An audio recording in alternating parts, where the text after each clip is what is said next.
кезде дәл осы тағамды дайындаңыз. Бүгін картошка мен котлет дайындайтын боламыз.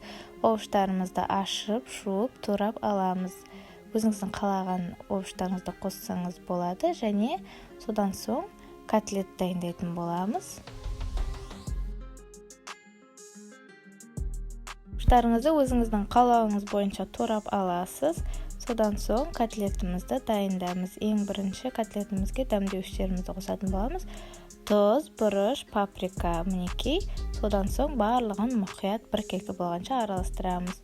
Өзіңіздің қалауыңыз бойынша бір жұмыртқа қосып жіберсеңіз болады. Котлетіңіз бірігіп әдемі болып шықсын десеңіз. Бірақ осылайда менің котлеттерім жұмыртқа қоспай-ақ бірігіп әдемі болып піседі. Видеодағыдай қатты етіп мұқият араластырып аламыз да өзіңіздің қалауыңыз бойынша формаға енгізетін боламыз. Котлеттарымызды дайындап алдық. Енді кезекте жаңағы дайын овощтарымызды кезек-кезегімен қуыратын боламыз.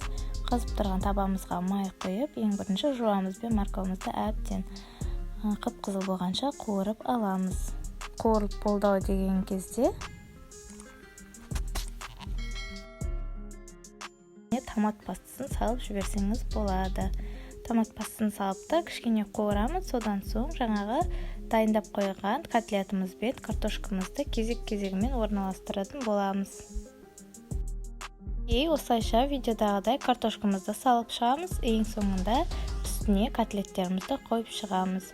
Содан соң кішкене су құйып, астын орташа отқа қойып, 10 минуттай пісіріп аламыз. Біздің картошкамызда, котлетімізді тез піседі.